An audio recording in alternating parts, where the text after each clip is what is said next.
ಧರಣಿ ನಿರತ ಸ್ಥಳಕ್ಕೆ ಮಾಜಿ ಶಾಸಕ ನಡಹಳ್ಳಿ ಭೇಟಿ. ತಾಳಿಕೋಟೆ ಪಟ್ಟಣದಲ್ಲಿ ಅತಿಕ್ರಮಣ ತೆರವು ಕಾರ್ಯಾಚರಣೆಯಲ್ಲಿ ಬಸ್ ನಿಲ್ದಾಣದ ಎದುರಿಗೆ ಇರುವ ಡಬ್ಬಾ ಅಂಗಡಿಗಳನ್ನು ಪುರಸಭೆಯಿಂದ ತೆರವುಗೊಳಿಸಿರುವುದನ್ನು ವಿರೋಧಿಸಿ ಅಂಗಡಿಗಾರರು ಬುಧವಾರದಿಂದ ನಡೆಸುತ್ತಿರುವ ಧರಣಿ ಸ್ಥಳಕ್ಕೆ ಮಾಜಿ ಶಾಸಕರಾದಂಥ ಎಎಸ್ ಪಾಟೀಲ್ ನಡಹಳ್ಳಿ, ದೇವರ ಹಿಪ್ಪರಗಿ ಶಾಸಕ ರಾಜು ಗೌಡ ಪಾಟೀಲ್ ಹಾಗೂ ಬಿಜೆಪಿ ಎಸ್ಸಿ ಮೋರ್ಚಾ ರಾಜ್ಯ ಪ್ರಧಾನ ಕಾರ್ಯದರ್ಶಿ ಉಮೇಶ್ ಕಾರಜೋಳ ಅವರು ಭೇಟಿ ನೀಡಿ ಬೆಂಬಲ ವ್ಯಕ್ತಪಡಿಸಿದರು. ಇನ್ನು ಇದೇ ಸಂದರ್ಭದಲ್ಲಿ ಮಾತನಾಡಿದ ಮಾಜಿ ಶಾಸಕ ನಡಹಳ್ಳಿ ಅವರು, ನ್ಯಾಯಾಲಯದಲ್ಲಿ ತಡೆಯಾಜ್ಞೆ ಇದ್ದರೂ ಪರಿಗಣಿಸದೆ ದುರುದ್ದೇಶದಿಂದ ಪುರಸಭೆ ಮುಖ್ಯಾಧಿಕಾರಿ ಅಂಗಡಿಗಳನ್ನು ತೆರವುಗೊಳಿಸಿದ್ದಾರೆ. ಇದಕ್ಕೆ ಶಾಸಕರ ಕುಮ್ಮತ್ತು ಇದೆ. ಇದನ್ನು ಉಗ್ರವಾಗಿ ಖಂಡಿಸ್ತೇವೆ. ಕಾಂಗ್ರೆಸ್ ದಲಿತ ವಿರೋಧಿ ಸರ್ಕಾರ. ದಲಿತ ಹಿಂದುಳಿದವರ ಮತಗಳನ್ನು ಪಡೆದು ಅವರಿಗೆ ಅನ್ಯಾಯ ಮಾಡಲಾಗ್ತಾ ಇದೆ. ಇದರ ವಿರುದ್ಧ ನ್ಯಾಯಾಲಯದಲ್ಲೂ ನಮ್ಮ ಹೋರಾಟ ನಡೆಯಲಿದೆ. ನಮ್ಮ ಪ್ರಮುಖ 4 ಬೇಡಿಕೆಗಳು ಇವೆ. ಅಂಗಡಿಗಳು ಮೊದಲಿದ್ದ ಸ್ಥಳದಲ್ಲಿಯೇ ನಿರ್ಮಾಣ ಆಗಬೇಕು. ಆದ ನಷ್ಟಕ್ಕೆ ಪರಿಹಾರ ಒದಗಿಸಬೇಕು.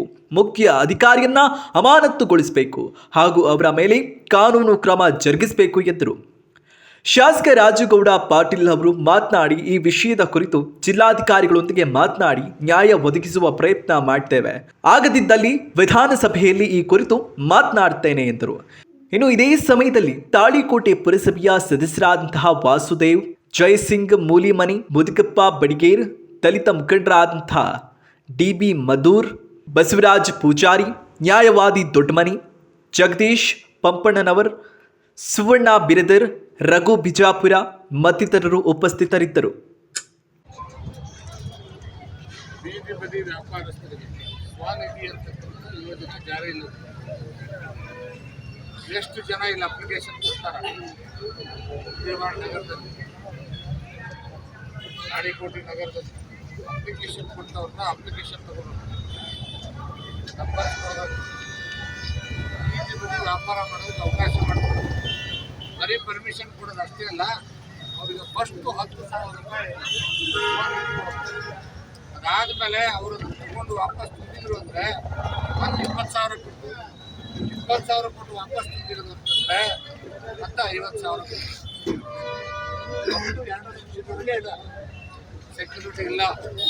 ಇದನ್ನ ಮುನ್ಸಿಪಾಲ್ಟಿಯವರು ಆಫೀಸರ್ ಇಂಪ್ಲಿಮೆಂಟ್ ಮಾಡಬೇಕು.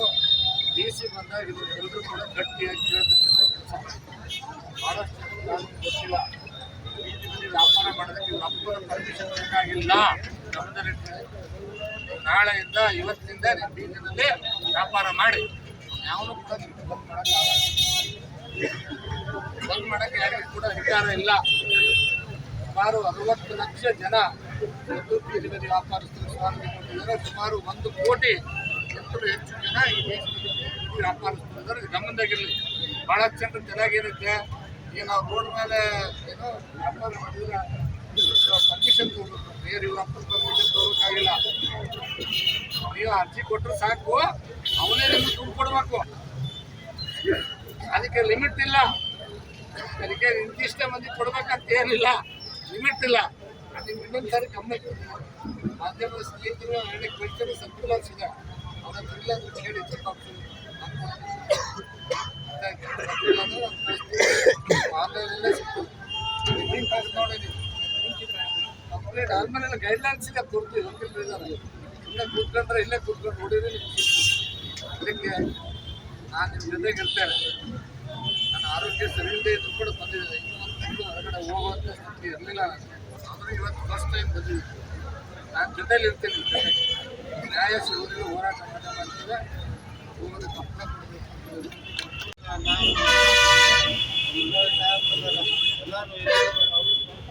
ನಿಮ್ಮ ಜೊತೆ ಇದ್ದರೆ ನ್ಯಾಯ ಕೊಡಿಸುವಂಥ ಕೆಲಸ ಮಾಡ್ತೀವಿ ಅಂತ ಮಾತನ್ನು ಹೇಳಿ ಮತ್ತೊಮ್ಮೆ ಎಲ್ಲರಿಗೂ ನ್ಯಾಯ ಮಾತು ಸಮಾಜಕ್ಕೆ ಅನ್ಯಾಯ ಆಗಿದೆ.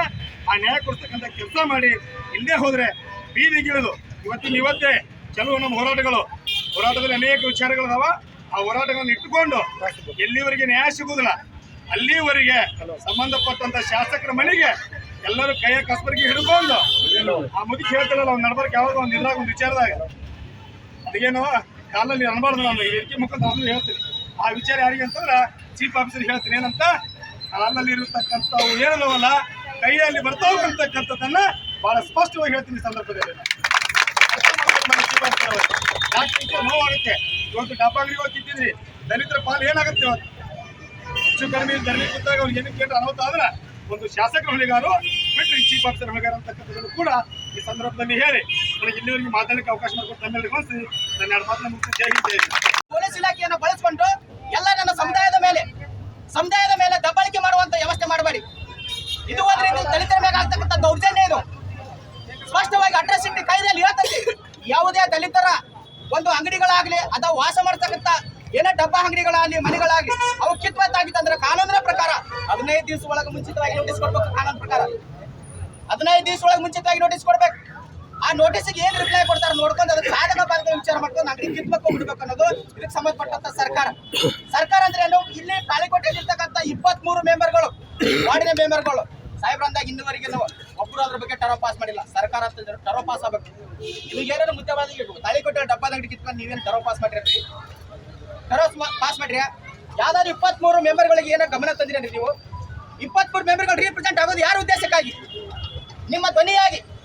ಇಲ್ರಿ ನಮ್ಮ ಸಮಸ್ಯೆ ಹಿಂಗೈತಿ, ನಮ್ಮ ಸಮಾಜದ ಸಮಸ್ಯೆ ಹಿಂಗೈತಿ ಅಂತ ಹೇಳಿ ಅಲ್ಲಿ ಧ್ವನಿ ಎತ್ತಾಗ ಅದು ಸಾರ್ವಜನಿಕ ತೊಂದರೆ ಐತೆ ಅಂತ ಹೇಳಿ ಅದು ಗಮನಕ್ಕೆ ತಂದಾಗ ನೀವು ನೋಟಿಸ್ ಕೊಟ್ಟಾಗ ಅವಾಗ ನೀವು ಏನಾದ್ರು ಕಿತ್ಬೋದು.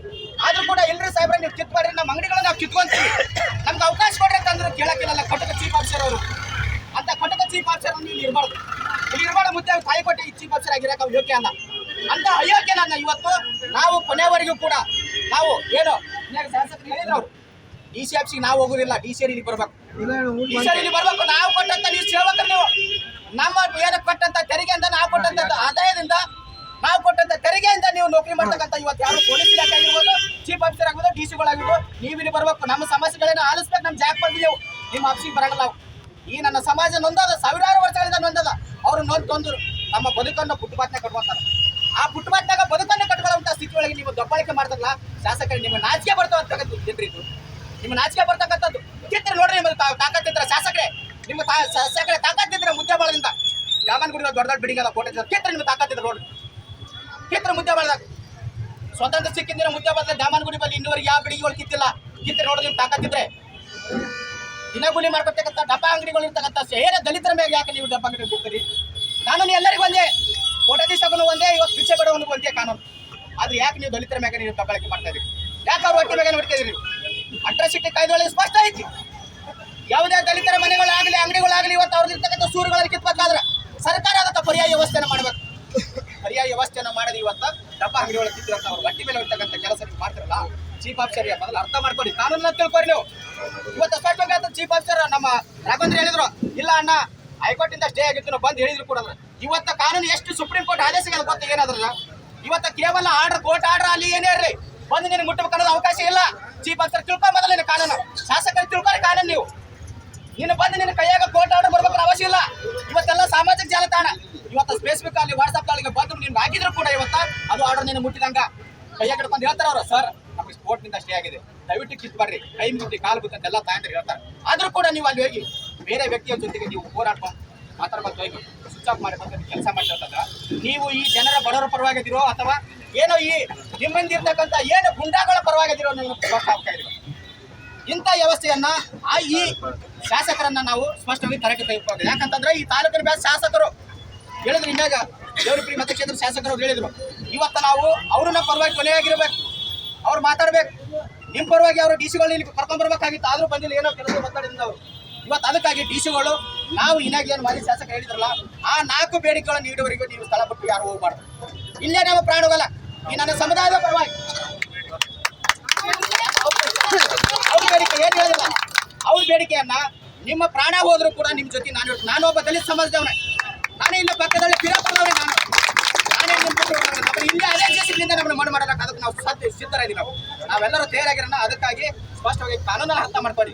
ಕಾನೂನಿಲ್ಲದೆ ನೀವೆಲ್ಲರೂ ದುರ್ಬಳಕೆ ಮಾಡ್ಕೊಂಡು, ಕಾನೂನನ್ನು ದುರ್ಬಳಕೆ ಮಾಡ್ಕೊಂಡು, ನಿಮ್ಮ ಜನಪ್ರತಿನಿಧಿಯ ಒಂದು ಅವಕಾಶವನ್ನು ದುರುಪಯೋಗ ಮಾಡಿಕೊಂಡು, ನಿಮ್ಮ ಅಧಿಕಾರವನ್ನು ದುರುಪಯೋಗ ಮಾಡಿಕೊಂಡು, ನಿಮ್ಮ ಕೈ ಕೆಳಗಿರ್ತಂತ ಏನು ಪೊಲೀಸ್ ಇಲಾಖೆಗಳನ್ನು ದುರ್ಬಳಕೆ ಮಾಡಿಕೊಂಡು ಇವತ್ತು ನೀವು ಜನರನ್ನ ಏನು ಭಯಭೀತರಾಗಿ ಮಾಡಬೇಡಿ ದಯವಿಟ್ಟು. ಅದಕ್ಕಾಗಿ ಇವತ್ತು ಯಾಕಂದ್ರೆ ಎಲ್ಲ ಮಾಜಿ ಶಾಸಕರು ಮಾತಾಡ್ಯಾರ, ಇವತ್ತು ಅವ್ರ ಪರವಾಗಿ ಇವತ್ತು ನಾವು ಯಾವುದೇ ಪಕ್ಷ ಸಂಬಂಧ ಇಲ್ಲ. ಈಗ ಇವತ್ತು ನಂದವರ ಪರವಾಗಿ ಯಾರು ಬರ್ತಾರೆ ಅವನೇ ನೊಂದವರ ದನಿ, ಆ ದನಿಯಾಗಿ ಇಲ್ಲಿ ಎಲ್ಲರೂ ಬಂದಿದ್ದಾರೆ. ಅದಕ್ಕಾಗಿ ನಾವು ನಿಮ್ಮ ಪರವಾಗಿರ್ತೀವಿ, ಶತಸಿದ್ಧವಾಗಿರ್ತೀವಿ. DC ಅವರ ಪರವಾಗಿ ಈ ಹೋರಾಟ ಮುಂದುವರಿತಲ್ಲ.